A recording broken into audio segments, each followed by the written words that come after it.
Hi guys, welcome back to my channel Prayatna with Shalini. Guys, आज मैं आपको कली वाले घेर को कट करने के कुछ इंपॉर्टेंट टिप्स दे रही हूँ।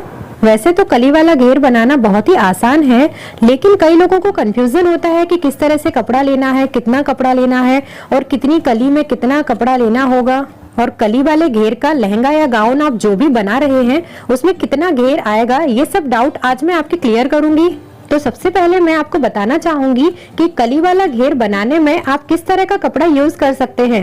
तो गाइज, यदि आप कम कपड़े में कली वाला घेर बनाना चाहते हैं तो इसके लिए आप प्लेन कपड़ा लें या फिर कोई छोटी छोटी प्रिंट वाला कपड़ा लें, और हमेशा कपड़े की प्रिंट को ध्यान में रखते हुए कपड़ा लें। और यदि आप बड़ी बड़ी प्रिंट वाला कपड़ा ले रहे हैं तो उसके लिए आपको ज्यादा कपड़ा लगेगा, क्योंकि कभी कभी कोई कपड़े में बहुत बड़े बड़े बूटे बने रहते हैं, तो जिसकी वजह से हमें प्रिंट को मिला के कली कट करना होता है, तो जिससे कि कपड़ा बहुत वेस्ट होता है। तो मैंने आपके साथ 12 कली के लहंगे का वीडियो शेयर किया था, उसमें बड़ी बड़ी प्रिंट थी जिसकी वजह से बीच बीच का कपड़ा काफी वेस्ट हो रहा था। तो इसको अच्छी तरह से समझने के लिए आप मेरा 12 कली के लहंगे वाला वीडियो देख सकते हैं। मैं आपको लिंक डिस्क्रिप्शन बॉक्स में दे रही हूँ। इसके अलावा मैंने 6 कली के लहंगे का वीडियो भी आपके साथ शेयर किया था, आप वो भी देख सकते हैं।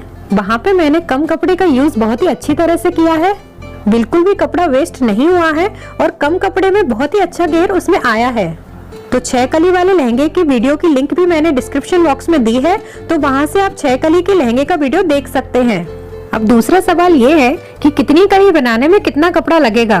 तो ये तो डिपेंड करता है कि आप कितना घेर देना चाहते हैं। यदि आप ज्यादा घेर देना चाहते हैं तो आपको ज्यादा कपड़ा लगेगा, और यदि आप कम घेर देना चाहते हैं तो आपको कम कपड़ा लगेगा। और कितनी कली बनेंगी वो भी आप डिसाइड कर सकते हैं कि आपको कितनी कली बनानी है। ये आपकी चॉइस है कि आपको किस तरह का लुक देना है। तो यदि आप ज्यादा कपड़े में कम कलियां बनाना चाहते हैं तो इस केस में जो कली की चौड़ाई होगी वो ज्यादा होती है, और यदि आप कली की संख्या बढ़ाते जाएंगे तो इस तरह से जो कली की चौड़ाई है वो कम होती जाएगी। और अब मैं आपको बता देती हूँ कि कितनी कली बनाने में लगभग कितना कपड़ा लगेगा। तो 6 से 14 कली बनाने में कम से कम 2.5 से 3.5 मीटर तक कपड़ा लगेगा, और 16 से 24 कली बनाने में कम से कम 4 से 5 मीटर कपड़ा लग सकता है। इसके अलावा 24 से 32 कलियां बनाने में 6 से 7 मीटर का कपड़ा लगेगा। और ये जो कपड़े का कैलकुलेशन मैं आपको बता रही हूँ, ये मैं मीडियम से डबल एक्सेल साइज वालों के लिए बता रही हूँ। और यदि आपको डबल एक्सेल से ज्यादा साइज बनाना है तो आप थोड़ा थोड़ा कपड़ा और एक्स्ट्रा ले सकते हैं। तो दोस्तों, आज मैं आपको 14 कली का लहंगा बनाना बताऊंगी, और जो तरीका आज मैं आपको बताऊंगी उस तरह से आप कितनी भी कली का लहंगा आसानी से बना सकेंगे। अब यहाँ पे मैंने 3 मीटर कपड़ा लिया है, और ये जो कपड़ा मैं यूज कर रही हूँ इसकी जो चौड़ाई है वो 60 इंच की है। वैसे तो ये 2 मीटर का कपड़ा है, लेकिन इस कपड़े की चौड़ाई बहुत ज्यादा है और मैं चौड़ाई में से कलियां कट करूंगी। और चौड़ाई का मतलब है सेलबेस से सेलबेस तक। तो इस तरह से 2 मीटर कपड़े को यदि हम चौड़ाई में नापेंगे तो ये 120 इंच होता है। इसका मतलब है ये 3 मीटर से थोड़ा सा ज्यादा ही है। अब मैं यहाँ पे इस नाप का लहंगा बना रही हूँ, तो इस लहंगे की जो लेंथ है वो 40 इंच की है। तो इस तरह से 39 इंच घेर की लंबाई रहेगी, और 1 इंच की मैं बेल्ट की चौड़ाई दे रही हूँ। और इसकी जो कमर की फिक्स गोलाई है वो 32 इंच है, तो इसमें मैं 2 इंच की लूजिंग ऐड कर रही हूँ। आप चाहें तो फिक्स कमर भी ले सकते हैं। और जो हिप राउंड है वो 40 इंच है, इसमें भी मैंने 4 इंच की लूजिंग ऐड की है, क्योंकि मुझे इसे हिप से ज्यादा टाइट नहीं पहनना है, तो इस वजह से मैंने इसमें 4 इंच की लूजिंग ऐड की है। आप चाहें तो लूजिंग कम ज्यादा कर सकते हैं। और ये जो लहंगा है इसमें मैंने नीचे 5 इंच की बॉर्डर दी है, और ये बॉर्डर मैंने अलग से लगाई है जिससे कि लहंगे की लंबाई बढ़ती है। तो इस तरह से मैं घेर की जो लंबाई है वो 5 इंच कम कर दूंगी। तो 39 इंच में से मैं 5 इंच कम करूंगी तो 34 इंच आएगा, और आधा आधा इंच मैं दोनों तरफ से सिलाई के लिए एक्स्ट्रा ले रही हूँ। तो इस तरह से 35 इंच की मैं लंबाई रखूंगी, जो कि कली की लंबाई है। अब हमें एक कली की ऊपर से नीचे तक की चौड़ाई निकालनी होगी। तो सबसे पहले हम कली के वेस्ट की चौड़ाई निकालेंगे। तो यहाँ पे लहंगे की कमर 34 इंच है और जो कली है वो 14 है। तो अब यहाँ पे टोटल कमर में से जितनी कली हम बना रहे हैं उसका भाग दे देंगे। तो इस तरह से 2.43 आएगा। अब हम कली में दूसरी कली को जब जोड़ते हैं तो इसमें आधा आधा इंच कपड़ा दोनों साइड से जाता है, तो इस तरह से 1 इंच मैंने इसमें ऐड किया है। तो अब ये 3.43 हो गया है। अब कमर से 8 इंच नीचे हम हिप की चौड़ाई निकालेंगे। तो यहाँ पे कली की हिप की चौड़ाई निकालने के लिए जो टोटल हिप राउंड है उसमें से 14 का भाग देंगे। तो 3.14 इंच आएगा। अब इसमें भी 1 इंच सिलाई के लिए ऐड करेंगे तो इस तरह से 4.14 इंच आएगा। तो इस तरह से कली की सबसे ऊपर की चौड़ाई यानी वेस्ट की चौड़ाई और हिप की चौड़ाई निकल गई है। अब हम कली की बॉटम की चौड़ाई निकालेंगे। तो यहाँ पे ये 12.5 इंच आई है और ये किस तरह से मैंने निकाली है वो भी मैं आपको बता देती हूँ। कली की बॉटम की चौड़ाई निकालने के लिए जितनी भी कली हम बना रहे हैं उसकी आधी की कमर की चौड़ाई हमें निकालनी होगी। तो अब यहाँ पे 14 की आधी 7 कली की कमर की चौड़ाई हम निकालेंगे, क्योंकि जब हम कली को कपड़े पर रखकर काटते हैं तो जो पहली कली है उसका जो ऊपर का हिस्सा है वो ऊपर की साइड होता है और दूसरी कली का बॉटम का हिस्सा ऊपर के साइड होता है। तो इस तरह से हम हर बार कली को पलटकर कपड़े पर रखकर काटते हैं। तो इस तरह से कपड़ा बिल्कुल वेस्ट नहीं होता है। तो इस तरह से आधी कलियों का ऊपर का हिस्सा और आधी कलियों का बॉटम का हिस्सा एक साइड होता है और इसी तरह से दूसरे साइड भी आधी कलियों का ऊपर का हिस्सा और आधी कलियों का बॉटम का हिस्सा दूसरी साइड होता है। तो इसी वजह से हम 7 कली की ऊपर की यानी कि वेस्ट की चौड़ाई निकालेंगे और 7 कली की बॉटम की चौड़ाई निकालेंगे। तो यहाँ पे एक कली की चौड़ाई हमने 3.43 निकाली है और अब हम इसमें 7 से गुणा करेंगे। तो इस तरह से ये आएगा 24.01। तो 7 कली की चौड़ाई हम 24 इंच ले सकते हैं। अब जो कपड़ा मैंने लिया है उसकी जो चौड़ाई है वो 60 इंच की है। तो 1 मीटर कपड़े की चौड़ाई 60 इंच की, तो 2 मीटर कपड़े की चौड़ाई 120 इंच की हुई। तो अब कपड़े की टोटल चौड़ाई में से 24 इंच की चौड़ाई कम करना है, जो कि 7 कली की कमर की चौड़ाई है। तो यहाँ पे 96 इंच बचा। जब हम कली को कपड़े पर काटते हैं तो जो दोनों साइड का कपड़ा होता है वो थोड़ा थोड़ा सा वेस्ट होता है, क्योंकि कली तिरछी होती है तो इस वजह से कपड़ा थोड़ा सा वेस्ट हो जाता है। तो इस वजह से मैं इसमें से 3-3 इंच पहले ही माइनस कर दूंगी। तो 6 इंच कम करने के बाद ये हो जाएगा 90 इंच और ये जो 90 इंच है वो 7 कली की बॉटम की टोटल चौड़ाई है। तो एक कली की बॉटम की चौड़ाई निकालने के लिए हम 90 में से 7 का भाग दे देंगे। तो ये आएगा 12.8 इंच। तो इसे आप 12.5 इंच या फिर 13 इंच भी ले सकते हैं। तो मैंने इसे 12.5 इंच लिया है। तो इस तरह से एक कली की कमर की चौड़ाई, हिप की चौड़ाई और बॉटम की चौड़ाई हमें मिल गई है। अब इन चारों नापों की मदद से हम पेपर पे एक कली कट करेंगे। तो यहाँ पे मैंने 2 न्यूज़पेपर को जोड़कर पेपर की लेंथ बढ़ा ली है और अब लेंथ वाइज हमें इसको एक बार बीच से फोल्ड करना है। अब पेपर के एक साइड से कली की लंबाई का नाप लेकर लंबाई का निशान लगाना है। तो कली की लेंथ 35 इंच, तो मैंने यहाँ पे 35 इंच पर निशान लगा दिया है और फिर इसके बाद एक लाइन खींच ली है। तो सबसे पहले हम कली की कमर की चौड़ाई का निशान लगाएंगे। तो एक कली की कमर की चौड़ाई है 3.43। तो इसे हम फोल्ड करके बना रहे हैं, तो हम यहाँ पे इंची टेप को फोल्ड कर लेंगे जिससे कि इसकी आधे नाप का पता चल जाएगा। इसके बाद कमर से 8 इंच नीचे हिप की चौड़ाई का निशान लगाना है। तो यहाँ पे हिप की चौड़ाई को भी हम फोल्ड करके नापेंगे। तो यहाँ पे एक कली की हिप की चौड़ाई 4.14 लेकर इंची टेप को इस तरह से फोल्ड करना है और फिर चौड़ाई का आधा लेकर यहाँ पे निशान लगा लेना है। और जो 35 इंच की लेंथ ली है वहां पे हम कली की बॉटम की चौड़ाई का निशान लगाएंगे। तो कली की चौड़ाई हमने ली है 12.5 इंच। तो इस तरह से इंची टेप को फोल्ड करके इसके भी आधे का निशान लगा लिया है और अब इन तीनों निशानों को मिला देना है।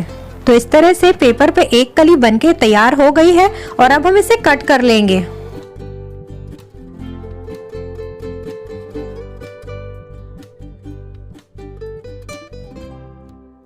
तो इस तरह से पेपर की ये कली बनकर तैयार हो गई है और अब हम इसे कपड़े पर रखकर निशान लगाएंगे। तो मैंने यहाँ पे 35 इंच की लेंथ में ये कपड़ा रखा है और ये डबल कपड़ा है। तो अब सेल्वेज साइड से कली रखकर मैंने यहाँ पे निशान लगा लिए हैं। तो यहाँ पे सारी कलियों के निशान लगने के बाद ये जो साइड से कपड़ा है ये वेस्ट हो जाएगा। ये लगभग 3-3 इंच का कपड़ा है और नीचे जाते जाते इसकी चौड़ाई कम हो गई है। तो अब मैंने यहाँ पे सारी कलियों को कट कर लिया है, लेकिन जो ये एक्स्ट्रा कपड़ा था ये मैंने दोनों साइड से कट नहीं किया है। तो इस तरह से 4 कलियों में ये एक्स्ट्रा कपड़ा है। तो अब मैंने यहाँ पे सभी कलियों को इस तरह से सेट करके रखा है और जो 4 चौड़ी कली है उनको मैंने दोनों साइड करके रखा है और अब सभी कलियों को जोड़ लेना है। तो इससे पहले हम इसमें सेफ्टी पिन लगाकर सेट कर लेंगे ताकि कली यहाँ वहाँ ना हो और आगे पीछे के घेर बराबर से जुड़ जाएं। तो आप देख सकते हैं कि मैंने नीचे साइड यहाँ पे सेफ्टी पिन लगा लिया है जिससे कि हमें कली को बार बार सेट नहीं करना पड़ेगा। और फिर दोनों साइड के घेर पर सिलाई लगाकर दोनों साइड के घेर को तैयार कर लिया है। अब इसके बाद मार्जिन को एक साइड करते हुए सभी कली पर प्रेस कर देना है जिससे कि इसमें बहुत अच्छी फिनिशिंग आ जाती है। तो अब यहाँ पे ये जो साइड से 3-3 इंच का कपड़ा एक्स्ट्रा लिया है ये थोड़ा सा ज्यादा लग रहा है, तो इसे मैं थोड़ा सा कम कर रही हूँ। तो मैंने यहाँ पे ऊपर साइड से 1.5 इंच लेकर इस तरह से तिरछा कट कर दिया है और दोनों घेर को एक साइड से सिलाई लगाकर जोड़ लिया है। अब दूसरे साइड से भी ये मार्जिन में थोड़ा सा कम कर रही हूँ।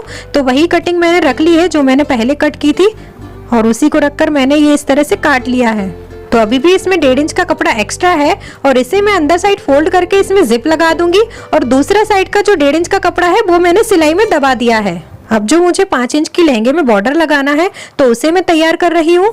तो अब यहाँ पे लहंगे में सबसे नीचे मैं ये लेस दे रही हूँ। ये थोड़ी सी स्ट्रेच होती है क्योंकि इसमें इलास्टिक है, तो मुझे ये लेस अच्छी लगी इसलिए मैंने ले ली। जरूरी नहीं है कि आप इलास्टिक वाली लेस लें। अब यहाँ पे ये दूसरी लेस है, ये नेट की लेस है और इसमें इस तरह से व्हाइट धागे से एम्ब्रॉयडरी है और सीक्वेंस का वर्क है। ये बहुत ही सुंदर लेस है, लेकिन ये लेस थोड़ी सी ट्रांसपेरेंट है तो नीचे का कपड़ा इसमें दिखेगा, तो इस वजह से मैं इसमें एक व्हाइट कपड़ा अंदर साइड लगा रही हूँ। तो यहाँ पे लेस को थिक करने के लिए मैं इसमें ये डबल कपड़ा लगा रही हूँ और मैंने कपड़ा थोड़ा सा एक्स्ट्रा लिया है क्योंकि जब मैं इसमें ये दूसरी लेस लगाऊंगी तो इसी के ऊपर सिलाई लगाकर मैं इसमें ये लगा दूंगी। तो यहाँ पे ये कपड़ा मैंने इसमें लगा लिया है। अब दूसरी लेस में भी मैं दूसरा कपड़ा लगा रही हूँ क्योंकि मैं इससे लहंगे की लंबाई बढ़ा रही हूँ, इस वजह से नीचे साइड कपड़ा लगाना जरूरी है। तो मैंने यहाँ पे नीचे वाली लेस की चौड़ाई से थोड़ी सी ज्यादा चौड़ाई में ये पट्टी कट कर ली है। तो अब मैंने पट्टी को लेस के नीचे साइड रखा है और फिर इस पर किनारे से सिलाई लगा ली है और अब कपड़े को पीछे साइड पलट कर कपड़े को थोड़ा सा फोल्ड करके फिर से इसमें एक सिलाई लगा देनी है। तो आप देख सकते हैं कि मैंने इसमें सिलाई लगा दी है और अब जो लहंगे की बॉटम है उसको भी मैंने आगे की साइड फोल्ड करके सिलाई लगा ली है और फिर इसका आधा इंच का कपड़ा दबाते हुए इस पर इस तरह से लेस रखनी है और फिर लेस के ऊपर से सिलाई लगा देनी है। तो यहाँ पे पूरे लहंगे में ये बॉर्डर लग चुकी है। आप चाहें तो कोई एक ही कपड़े से भी लेस को फिनिश कर सकते हैं। अब मैंने इसके अस्तर में लगाने के लिए ए लाइन का घेर कट कर लिया है और ए लाइन का घेर कैसे कट करना है ये आप 12 कली के लहंगे के वीडियो में देख सकते हैं। मैंने इसे एक साइड से खुला रखा है और नीचे साइड से फोल्ड कर लिया है और अब मैं इसमें कैन नेट लगा रही हूँ। अब जो इसके घेर की टोटल चौड़ाई है उस चौड़ाई में हमें एक कपड़ा कट करना है और इस कपड़े की जो लंबाई है वो 12 से 13 इंच की रखनी है। तो अब मैंने यहाँ पे घेर की चौड़ाई के बराबर और 13 इंच लंबाई में कपड़ा कट कर लिया है और मैंने यहाँ पे ये कैन नेट ली है।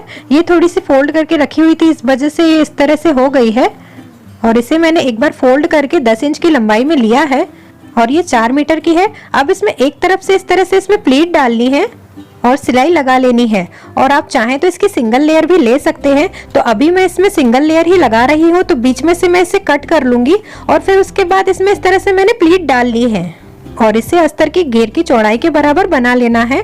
तो यहाँ पे ये जो कपड़ा मैंने लिया था 13 इंच की लंबाई का, उसे नीचे से एक बार फोल्ड कर लेना है और दूसरे साइड फोल्ड नहीं करना है और जिस साइड से फोल्ड नहीं करना है उसके आधा इंच नीचे से ये किनकिन नेट का घेर इस तरह से रखना है और फिर कपड़े को फोल्ड करके ये किनकिन नेट का घेर बीच में करते हुए सिलाई लगा देना है।